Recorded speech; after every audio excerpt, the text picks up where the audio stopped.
వైసీపీపై CM Chandrababu fire అయ్యారు. అధికారంలో ఉన్న ప్రతిపక్షంలో ఉన్న వైసీపీ నేతలు బూతులు తిడతారని మండిపడ్డారు సీఎం చంద్రబాబు. రాష్ట్రంలో ఆంబోతుల మాదిరిగా తయారయ్యారని ఆగ్రహం వ్యక్తం చేశారు. వైసీపీ సర్కార్ రాష్ట్రాన్ని గంజాయిమయం చేశారన్న సీఎం చంద్రబాబు ఆడబిడ్డల జోలికి వెళ్లే వారికి అదే ఆఖరి రోజు అని వార్నింగ్ ఇచ్చారు. తిరుమలను అపవిత్రం చేశారన్న చంద్రబాబు అధికారంలోకి వచ్చిన వెంటనే తిరుమల ప్రక్షాళన చేశామన్నారు. లడ్డూను అపవిత్రం చేశారని చెబితే హెరిటేజ్ ను తెరపైకి తెచ్చారని చంద్రబాబు అన్నారు. ప్రాణం పోయినా తాను తప్పు చేయబోనని చంద్రబాబు తెలిపారు.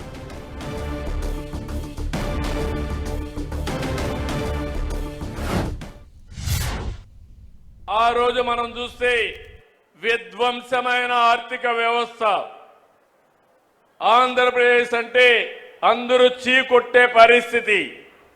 మన వాళ్ళు ఇక్కడ పెట్టిన పరిశ్రమలు మేము ఇక్కడ వద్దు అని వేరే రాష్ట్రాలకు పారిపోయే పరిస్థితి. పెట్టుబడులు పెట్టాలంటే మనుషులు వచ్చేవాళ్ళు కాదు, అప్పులు ఇవ్వాలంటే ఎవరు ఇవ్వకుండా 12.5%, 13% అప్పులు తీసుకొచ్చారు. ఆస్తులు తాకట్టు పెట్టి అప్పులు తీసుకొచ్చారు. మీకు కూడా గుర్తుపెట్టుకోవాలి, కాంగ్రెస్ వాళ్ళు అయితే బట్టలు ఇప్పేసి తిరుగుతారు. అక్కడ ఏమనాలి నాకైతే అర్థం కాలేదు. చాలా బాధ కలిగింది, ఆవేదన కలిగింది.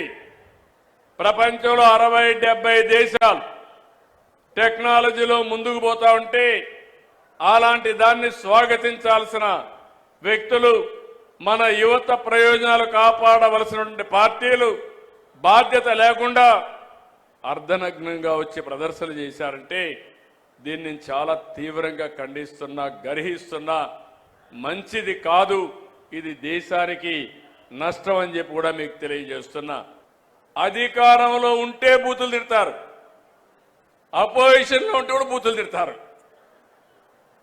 ఇది ఎక్కడ న్యాయమో ఏమయ్యా? మీకు ఇది కరెక్టేనా?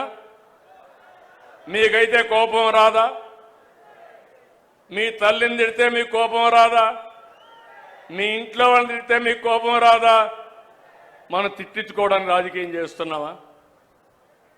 బాధ, ఆవేదన, లెక్కలేనితనం, ఆంబోతుల మారిగా తయారైపోయారు. ఒకసారి రెచ్చగొట్టే ప్రయత్నాలు చేస్తున్నారు. మొన్న మదనపల్లిలో చూశారు, మళ్ళీ గంజాయి తాగి మృగంగా ప్రవర్తించే పరిస్థితికి వచ్చాడు. నేను ఒకే మాట చెప్పాను, ఎవడైనా సరే ఈ రాష్ట్రంలో మత్తు సేవించి తద్వారా మానవత్వాన్ని పోగొట్టుకుంటే, ఆడబిడ్డల జోలుకొస్తే అదే మీకు చివరి రోజు అవుతుందని ఎన్నోసార్లు చెప్పాను. ఇప్పుడు కూడా ఆ మాట కట్టుబడి ఉన్నా. నేను ఎవరిని వదిలిపెట్టను. చట్టం దాని పని అది చేసుకుంటూ పోతుంది. అలాంటి వ్యక్తులు ఉండాల్సింది జైల్లో అయినా ఉండాలి, లేకుంటే చట్టం ద్వారా ఉరిశిక్షణ అయ్యాలి. ఆ భయంతో ఎవరైతే ఈ తప్పులు చేశారో వాళ్లే అఘాయిత్యం చేసుకునే పరిస్థితి వస్తారు తప్ప ఎవరిని వదిలిపెట్టే పరిస్థితి ఉండదని మరొకసారి మీకు హామీ ఇస్తున్నా. నేను ముఖ్యమంత్రి అయిన తర్వాత నేను ఇచ్చిన హామీ ప్రకారం రెండో సంతకం ఆఫీసర్ వేసింది తిరుమల తిరుపతి దేవస్థానం ఈవోగా వేసి శ్యామలరావుని ప్రక్షాళన కార్యక్రమానికి ప్రారంభించా. వస్తే నెయ్యి చూస్తే బాగా లేకపోతే తిరిగి పంపించి దాంట్లో నుంచి శాంపుల్ తీసుకొని ఎన్డీడీబీ పంపించారు. ఎన్డీడీబీ పంపిస్తే అందులో నుంచి ఎనిమల్ ఫ్యాట్ ఉందని ఆ రోజు చెప్పారు. అది చెప్పిన తర్వాత నేను ఆలోచించి ఇది నేను చెప్పకపోతే నా మీద అప్రతిష్ట వస్తుంది, అపవాదు వస్తుందనే ఉద్దేశంతో నేను చెప్పాను. తర్వాత లేనిపోని సమస్యలన్నీ క్రియేట్ చేసి సుప్రీంకోర్టు వరకు పోయే పరిస్థితికి వచ్చారు. సిట్ వేశారు. ఆ సిట్లో వచ్చినటన్నీ మీరు చదివి ఉంటారు. చాలా స్పష్టంగా చెప్పారు, అసలు ఇది నెయ్యే కాదు, కెమికల్స్ తో తయారు చేసిన నెయ్యి అని చెప్పారు. రాష్ట్ర ప్రభుత్వాన్ని కూడా యాక్షన్ తీసుకోమని అధికార యంత్రాంగం పైన ఒక రిపోర్టు పంపించారు. ఇవన్నీ వస్తే తప్పుని తప్పించుకోవడానికి, వాళ్ళు చేసిన తప్పుని వేరే వాళ్ళపైన వేయడానికి ప్రయత్నం చేసే నీచులున్నారంటే ఏమనాలి నాకైతే అర్థం కావడంలా.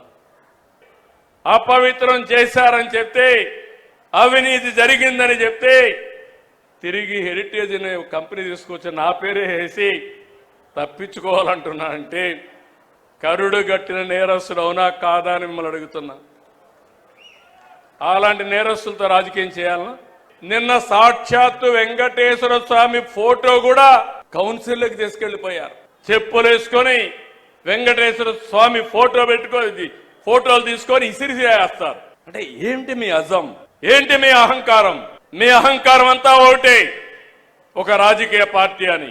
శివుడి తల మీద పాముంటే మనం ఏం చేయలేము ఒకసారి, అదే అనుకుంటున్నారు. నేను తప్పకుండా శివుడు తలపైన పాముంటే నమస్కారం పెట్టి శివుడికి దాన్ని బయట తీసుకొచ్చి పాముని ఏం చేయాలో అది చేస్తామని చెప్పి కూడా నేను మీకు తెలియజేస్తున్నా.